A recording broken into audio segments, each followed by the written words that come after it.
Read the New Testament in 1 year with Todd Jerome Jenkins. Matthew 13. That same day, Jesus went out of the house and sat by the lake. Such large crowds gathered around him that he got into a boat and sat in it, while all the people stood on the shore. Then he told them many things in parables, saying, A farmer went out to sow his seed. As he was scattering the seed, some fell along the path, and the birds came and ate it up. Some fell on the rocky places, where it did not have much soil. It sprang up quickly, because the soil was shallow.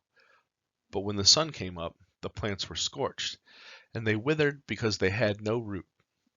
Other seed fell among thorns. They grew up and choked the plants. Still other seeds fell on good soil, where it produced a crop, 160 and 30 times what was sown. Whoever has ears, let them hear. The disciples came to him and asked, Why do you speak to the people in parables? He replied, Because the knowledge of the secrets of the kingdom of heaven has given to you, but not to them. Whoever has will be given more, and they will have an abundance. Whoever does not have, even what they have, will be taken from them. This is why I speak to them in parables. Thou seeing, they do not see. Though hearing, they do not hear or understand. In them is fulfilled the prophecy of Isaiah. You will be heard, but never understanding. You will be seeing, but never perceiving. For this people's heart has become calloused. They hardly hear with their ears, and they have closed their eyes. Otherwise they might see with their eyes, hear with their ears, understand with their hearts, and turn, and I would heal them. But blessed are your eyes because they see, and your ears because they hear. For truly I tell you, many prophets and righteous people longed to see what you see, but did not see it, and to hear what you hear, but did not hear it.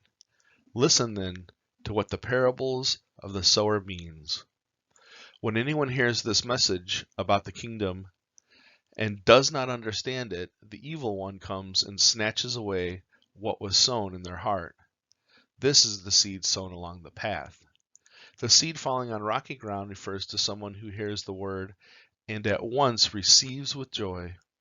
But since they have no root, they last only a short time. When trouble or persecution comes because of the word, they quickly fall away. The seed falling among the thorns refers to someone who hears the word, but the worries of life and the deceitfulness of the wealth choke the word, making it unfruitful. But the seed falling on good soil refers to someone who hears the word and understands it. This is the one who produces a crop, yielding 160, 30 times what was sown. The parable of the weeds. Jesus told them another parable. The kingdom of heaven is like a man who sowed good seed in the field, but while everyone was sleeping, his enemy came and sowed weeds among the wheat and went away. When the wheat sprouted and formed heads, then the weeds also appeared.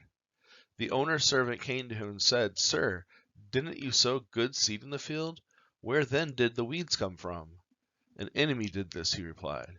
The servants asked, Do you want us to go and pull them? No, he answered, because while you are pulling the weeds, you may uproot the wheat with them. Let both grow together until harvest. At that time, I will tell the harvesters, First collect the weeds and tie them into bundles to be burned, then gather the wheat and bring it to my barn. He told them another parable. The kingdom of heaven is like a mustard seed, which a man took and planted in his field. Though it is the smallest of seeds, yet when it grows, it is the largest of garden plant, and becomes a tree, so that the birds come and perch on its branches. He told them still another parable. The kingdom of heaven is like yeast that a woman took and mixed into about 60 pounds of flour until it worked all through the dough. Jesus spoke all these things to the crowd in parables. He did not say anything to them without using a parable. So was fulfilled what was spoken through the prophet. I will open my mouth in parables. I will utter things hidden since the creation of the world.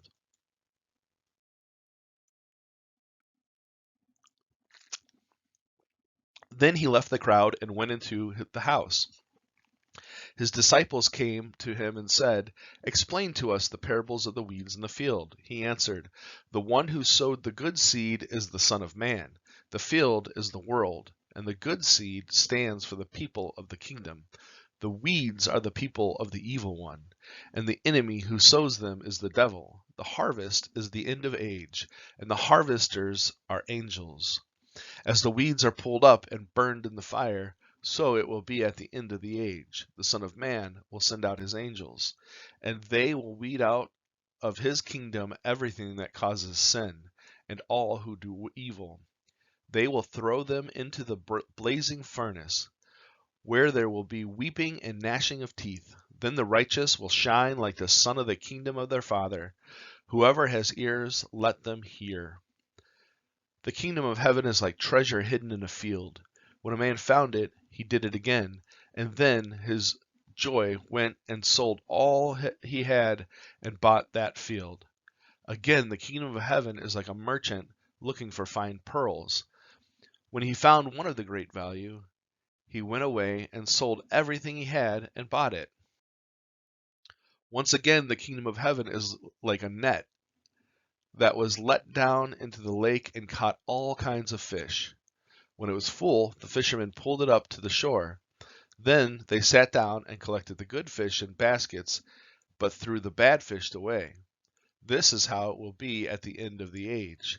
The angels will come and separate the wicked from the righteous, and throw them into the blazing furnace, where there will be weeping and gnashing of teeth.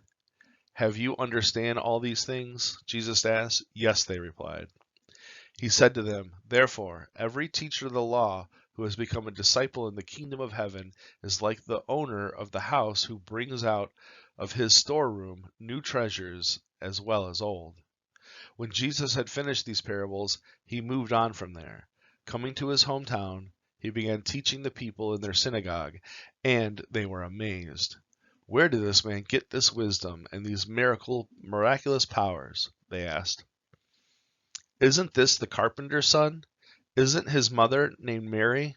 And aren't his brothers James, Joseph, Simon, and Judas? Aren't all his sisters with us?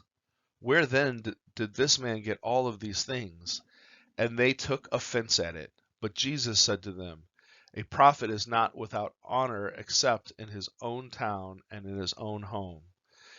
And he did not do many miracles there because of their lack of faith. Check out my website, toddjeromejenkins.com, if you'd like to see other things that I'm working on. Subscribe and hit that bell notification so you know when I post. Give this a thumbs up and share it with someone else you'd like to read the Bible with. God bless.